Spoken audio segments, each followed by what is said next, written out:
بسم اللہ الرحمن الرحیم۔ ایک دفعہ کا ذکر ہے کہ ایک بادشاہ اپنی بیٹی کی شادی کے لیے بہت پریشان تھا۔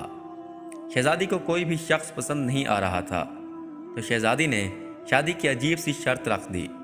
شہزادی باز ضد تھی کہ شادی اسی آدمی سے کروں گی جو میرے 3 سوالات کے جواب دے گا، مگر مسئلہ یہ تھا کہ وہ سوال اشاروں میں تھے اور شادی کے امیدواروں کو بھی جواب اشاروں میں دینا تھا۔ پوری سلطنت میں شہزادی کے اشاروں کی کسی کو بھی سمجھ نہیں آ رہی تھی۔ ایک عالم کے بیٹے نے بھی اپنی قسمت آزمانے کا فیصلہ کیا۔ اس نوجوان کا نام اعظم تھا۔ اعظم بادشاہ کے دربار میں حاضر ہوا تو پورے دربار میں یہ بات مشہور ہو گئی کہ آج اعظم شہزادی کے اشاروں کا جواب دے گا۔ شہزادی اور اعظم آمنے سامنے بیٹھ گئے تو شہزادی نے اچانک اپنی انگلی ہوا میں بلند کی۔ اعظم نے جواب میں 2 انگلیاں ہوا میں بلند کی۔ شہزادی نے کہا، یہ نوجوان پہلے سوال کا جواب دینے میں کامیاب ہوا۔ دربار میں مبارک ہو کی صدائیں بلند ہونے لگیں۔ شہزادی نے ایک تلوار ہوا میں لہرائی اور اپنی جگہ بیٹھ گئی۔ اعظم نے اپنی جیب سے قلم نکالا۔ شہزادی نے اشارہ دیا کہ نوجوان کا دوسرے سوال کا جواب بھی درست ہے۔ دربار میں مبارک ہو کی صدائیں بلند ہونے لگیں۔ اس کے بعد شہزادی اچانک اپنی جگہ سے اٹھی اور محل کی سیڑھیوں پر چڑھ گئی اور آدھے راستے جا کر واپس آ گئی اور اپنی جگہ پر بیٹھ گئی۔ یہ اشارہ اعظم کے لیے بھی کافی مشکل تھا۔ تھوڑی دیر سوچنے کے بعد اعظم نے اپنے دل پر ہاتھ رکھ دیا۔ شہزادی نے کہا، اس نے تیسرے سوال کا جواب بھی درست دیا ہے۔ پورے دربار میں لوگ اعظم کو مبارکباد دینے لگے۔ بادشاہ نوجوان کے پاس آیا اور کہا، بیٹا ابھی بھی تمہارا ایک امتحان باقی ہے۔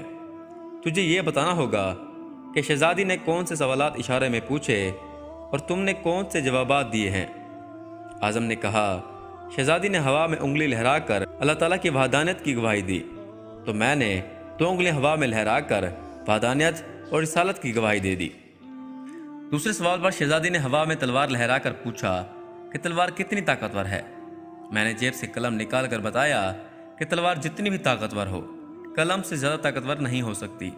تیسرے سوال میں شہزادی سیڑھیوں کی طرف بھاگی، مگر آدھے رستے سے ہی واپس آ کر بیٹھ گئی۔ بتایا کہ میں تھک گئی ہوں، مگر جسم کا وہ کون سا حصہ ہے جو کبھی نہیں تھکتا؟